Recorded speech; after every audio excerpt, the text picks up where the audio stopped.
Hello everyone, welcome to Vimar CUET। Vimar CUET आपके upcoming CUET exam में 2026 में बहुत हेल्पफुल रहने वाला है। Before I start I want to introduce myself Reshma Khan, और मुझे है टीचिंग फील्ड में मोर देन 17 ईयर्स का एक्सपीरियंस। आप में से काफ़ी लोग जानते होंगे, जो नहीं जानते वो अब जान जाएंगे। तो चलिए स्टार्ट करते हैं। सबसे पहले आपको बता दूं कि जो विमर CUET है ये एक अपकमिंग एग्जाम जो कि आपका CUET का होने वाला है, कंबाइंड यूनिवर्सिटी एंट्रेंस टेस्ट, जो कि पता है आप लोगों को। तो वहाँ पर आपकी रेगुलर क्लासेस के साथ साथ PYQs के साथ साथ आपको डाउट सेशन भी देगा और टेस्ट सीरीज भी देगा। आपको ज्वाइन करना है हमारा चैनल, और हमारा चैनल ज्वाइन करने के लिए ये टेलीग्राम, इंस्टाग्राम और यूट्यूब स्कैनर, राइट। चलिए, तो आज की क्लास में हम लोग क्या करने वाले हैं?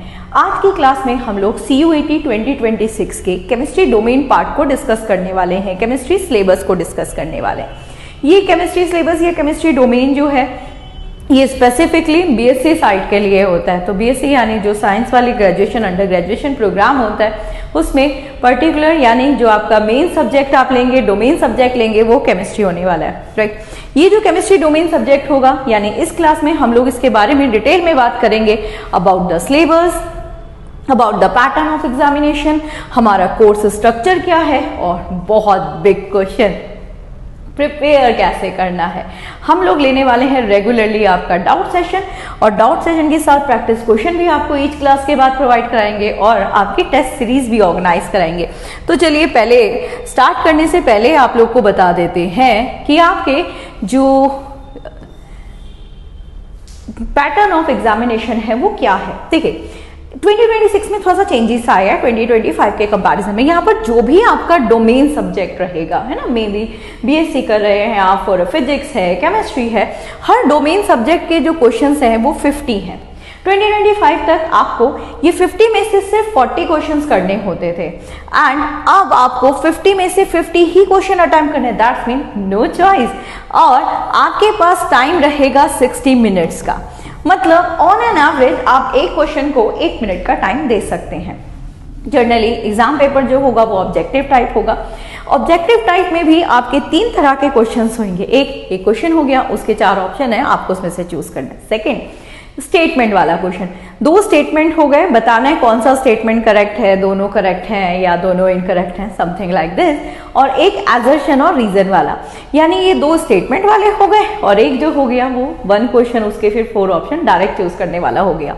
और एक जो मोस्ट इंपॉर्टेंट चीज है वो ये है कि आपका जो एग्जाम है इसमें क्राइटेरिया माइनस मार्किंग का भी है। मतलब अगर आप एक करेक्ट करते हैं तो आपको +5 मिलेंगे, अगर आप एक रॉन्ग करते हैं तो आपका डिडक्शन हो जाएगा -1 का। यानी कि आपका जो डोमेन सब्जेक्ट है उसके मैक्सिमम मार्क्स रहने वाले हैं 250, और ऐसा बिल्कुल भी नहीं है। बहुत सारे लोगों का ऐसा मिथ होता है कि हमारे 250 से 250 नहीं आ सकते। ऑफ कोर्स आ सकते हैं, क्यों आ सकते हैं, क्यों ऐसे चैलेंज के साथ बोल रहे? क्योंकि ये वही है सिलेबस जो आपने क्लास 12th में पढ़ा है। यानी अब जैसे क्वेश्चन ये आता है कि भाई क्लास 12th में तो मैंने पढ़ाई है, मुझे CUET की अलग से कोचिंग की क्या जरूरत है, या मुझे एक्स्ट्रा क्लासेस क्यों लेनी? आपने जब क्लास 12th पढ़ा, जब आपने अकेडमिक पढ़ा, तो आपने ना डिटेल पढ़ा है, डेरिवेशंस पढ़े हैं। यहाँ पर डायरेक्ट कंक्लूजन की बात होती है, तो कंक्लूजन के लिए आपके कॉन्सेप्ट्स का क्लियर होना बहुत ज़रूरी है। तो ये सब स्ट्रेटेजी हम लोग डिस्कस करेंगे, कैसे प्रिपेयर करना है, किस टॉपिक को कितना डेप्थ में जाना है, एवरीथिंग। साथ में डाउट सेशन लेंगे, प्रैक्टिस क्वेश्चन तो भरपूर देने वाले हैं हम आप लोगों को, और time to time test series भी। कोर्स स्ट्रक्चर के बारे में एंड सिलेबस के बारे में अभी बात कर लेते हैं। तो चलिए आगे बढ़ते हैं और बात करते हैं हमारे सिलेबस की। This is 2026। अच्छा, ये जो है ना 306, ये आपका सब्जेक्ट कोड है। हर सब्जेक्ट का अपना एक कोड होता है, तो ये सब्जेक्ट कोड है, और BSc के अंडर में आता है। ये साइंस का पार्ट है, तो ऑफ कोर्स BSc के अंडर में आएगा। चलिए लेट्स स्टार्ट। सबसे पहले है आपका यूनिट 1। यूनिट 1 में है सॉल्यूशन। सॉल्यूशन वाले क्वेश्चन जो होते हैं मोस्टली स्टेटमेंट रिलेटेड ही आते हैं केमिस्ट्री में, और यहाँ पर 5 क्वेश्चंस आने के चांसेस रहते हैं। मतलब अब तक के एग्जाम में अप्रॉक्स 5 क्वेश्चन इस यूनिट में से आए। I am always using a word approx because particular ऐसा मेंशन नहीं होता कि इसमें से 5 ही आने, भाई इधर कम ज्यादा भी 1-2 हो सकते हैं, बट हमें पता होना चाहिए कि इस यूनिट में से हम अप्रॉक्स कितने क्वेश्चन कैरी कर रहे हैं। इससे बेनिफिट उन स्टूडेंट्स को होता है। फॉर एग्जाम्पल आप हर सब्जेक्ट हर यूनिट में मास्टर नहीं हो सकते। कोई यूनिट कोई टॉपिक में आपको बहुत अच्छा आता होगा, कोई यूनिट कोई टॉपिक ऐसा होगा जिसमें आपको थोड़ा सा टफ लगता होगा, है ना।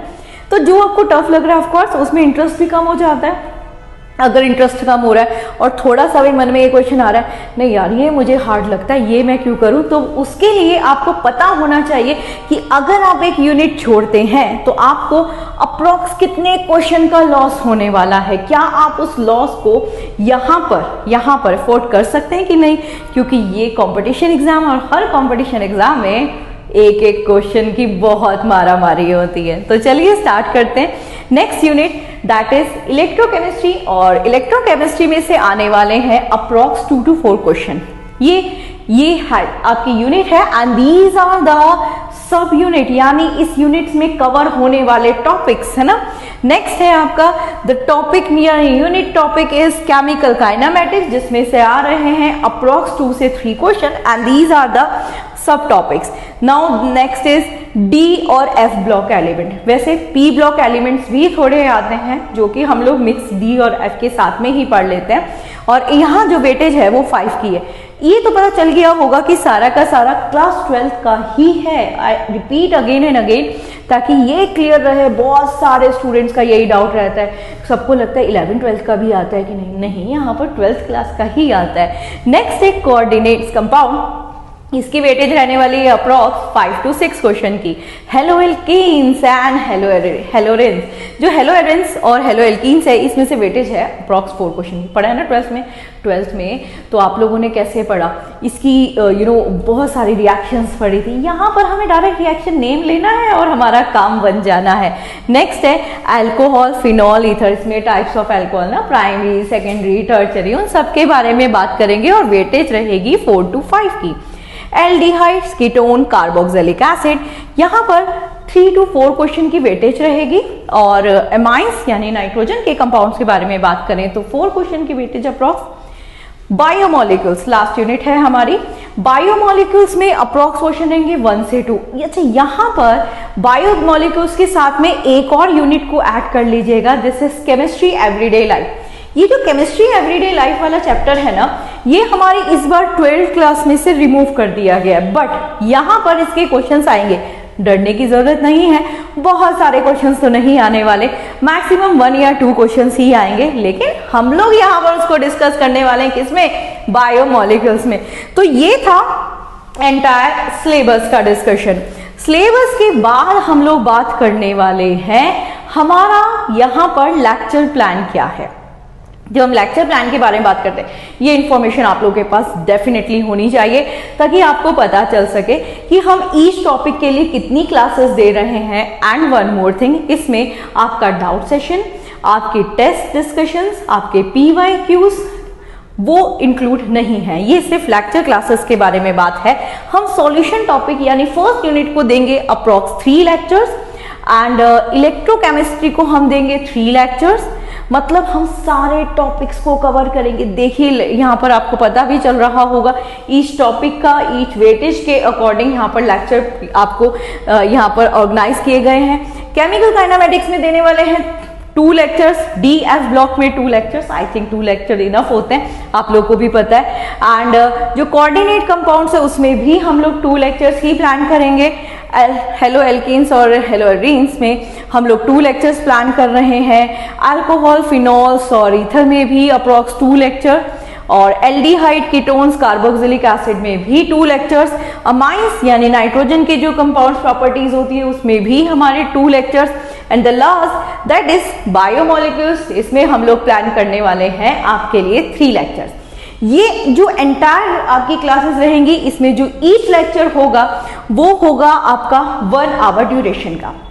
1 आवर ड्यूरेशन के अकॉर्डिंग देखा जाए तो कितने लेक्चर्स हो गए, 23 लेक्चर्स हो गए। ईच लेक्चर के बाद आपको क्वेश्चन प्रैक्टिस दी जाएगा, यानी एक DPP आपको प्रोवाइड किया जाएगा। फिर उस DPP का डाउट सेशन भी होगा, और यही नहीं, आपसे PYQs का डिस्कशन भी किया जाएगा, और साथ में बहुत अच्छी सी टेस्ट सीरीज, अच्छी सी मतलब जो एग्जाम में डेफिनेटली क्वेश्चंस को कवर करेगी ही। तो मिलते हैं फिर नेक्स्ट क्लास में। Thank you.